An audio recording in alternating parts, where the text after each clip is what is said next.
Assalamualaikum warahmatullahi wabarakatuh. Halo teman-teman, jumpa lagi. Gimana kabarnya? Saya harap teman-teman semua dalam keadaan sehat selalu dan dilancarkan segala urusannya. Teman-teman, jika teman-teman menanam bibit durian, kemudian bibitnya tidak tumbuh trubus, itu berarti pertanda bibit durian teman-teman itu ada permasalahan. Artinya bisa dikatakan bibit durian teman-teman itu tidak akan mengalami perkembangan yang signifikan. Karena yang namanya tanaman itu pertanda kehidupan adalah munculnya daun baru. Kali ini saya akan coba membahas beberapa hal yang kaitannya bisa menjadi penyebab bibit durian yang teman-teman tanam itu tidak mengalami trubus atau bisa dikatakan stagnan. Dan itu tentunya disebabkan oleh beberapa hal, dan ini adalah hasil pengamatan yang saya alami ya teman-teman.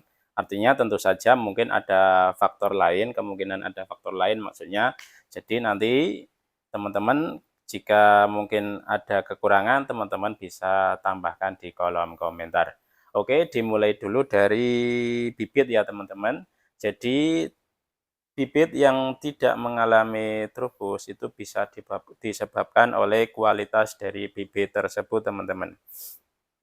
Artinya bibit yang jelek itu memungkinkan tanaman yang kita tanam itu tidak akan mengalami adaptasi yang cukup baik. Sehingga untuk memunculkan daun trubus itu sangat sulit. Beda lagi jika tanaman yang teman-teman beli itu dalam keadaan sehat, tentunya dia ketika di tempat yang baru, ketika kita tanam, dia akan jauh lebih mudah dalam pertumbuhan akarnya. Dan jika akarnya sudah tumbuh baik, otomatis akan muncul daun baru teman-teman. Karena itu sudah menjadi rumus berbandingan, artinya akar jalan berbanding lurus dengan pertumbuhan ujung daun atau munculnya daun trubus. Adapun untuk tips atau cara memilih bibit durian yang baik, sebenarnya saya sudah membuat di video sebelumnya teman-teman. Nanti jika teman-teman ingin menontonnya, akan saya lampirkan di bagian deskripsi. Contohnya yang di hadapan teman-teman ini adalah bibit durian yang ketika saya beli, saya taruh di satu tempat dan ternyata di tempat tersebut bisa dikatakan tempatnya kurang baik teman-teman. Sehingga mengakibatkan bibit durian ini itu terkena penyakit jamur hawar daun. Jadi ketika tanam ini mengalami banyak masalah, ini trubusnya susah sekali, daunnya itu rontok semua.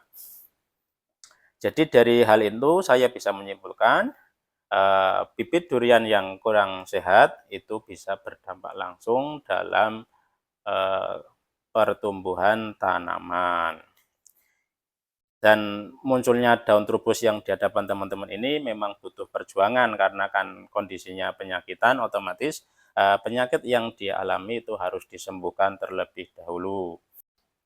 Nah, untuk bibit ini dari pengalaman yang sudah-sudah, saya akhirnya beli bibit yang cukup sehat teman-teman, dan hasilnya ini dalam waktu sebulan itu sudah memunculkan daun baru. Jadi itu faktor kesehatan bibit penting ya teman-teman. Kemudian faktor dari jenis bibit durian itu juga ada pengaruhnya teman-teman. Ini yang di hadapan teman-teman ini adalah jenis bawor. Jenis bawor itu umumnya di beberapa daerah yang ada di Indonesia itu adaptasinya cukup mudah, baik itu di dataran rendah, di dataran menengah maupun di dataran tinggi. Untuk jenis musangking di dataran rendah ada yang berkeluhan agak susah tumbuh. Kemudian di dataran menengah agak gampang. Dataran tinggi juga ada yang sebagian yang mengeluh agak susah. Kemudian duri hitam juga itu beda katanya teman-teman. Di daerah dataran rendah itu jauh lebih susah beradaptasinya. Ini durian jenis duri hitam teman-teman. Ini di lahan saya dataran rendah ya teman-teman. Ini juga proses trubusnya cukup lama, 2 bulan baru bisa mulai muncul daun trubus. Jadi menurut saya memang jenis dari durian yang kita tanam itu bisa menjadi faktor bibit durian tersebut lebih cepat atau tidaknya dalam beradaptasi. Lah ini bibit musangking teman-teman. Alhamdulillah di lahan kami cukup bagus pertumbuhannya. Artinya daun trubusnya tidak ada masalah dari tanam.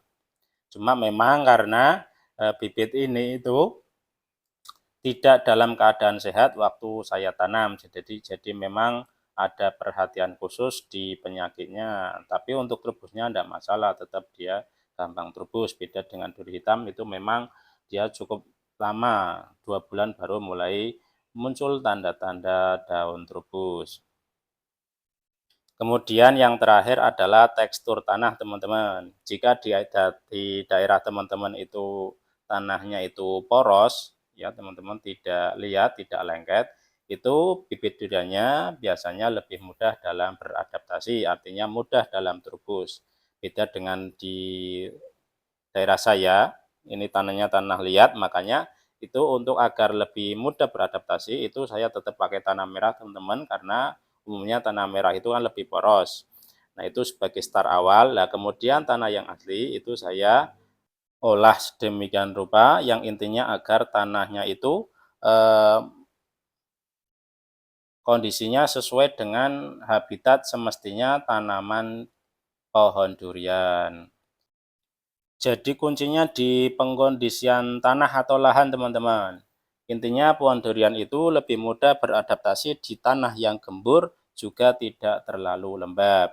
Jika tanahnya terlalu keras, otomatis dia akan mempersulit pertumbuhan akar durian. Kemudian jika tanahnya terlalu lembab, ya itu bisa menyebabkan bibit durian itu akarnya menjadi busuk. Jika ada terjadi masalah di bagian perakaran, ya tentu saja itu akan berdampak atau berkolerasi dengan tumbuhnya daun bibit durian. Artinya daun trubus tidak akan tumbuh teman-teman. Jadi itu ya teman-teman 3 faktor yang menurut saya itu bisa menentukan bibit durian yang teman-teman tanam itu bisa tumbuh trubus dengan baik atau tidak. Jika teman-teman ada pendapat lain atau mungkin mau menambahkan ada faktor lain, silahkan teman-teman tulis di bagian kolom komentar. Oke itu ya teman-teman di video kali ini mudah-mudahan bermanfaat. Saya ucapkan terima kasih bagi teman-teman yang sudah menyimak video ini sampai habis.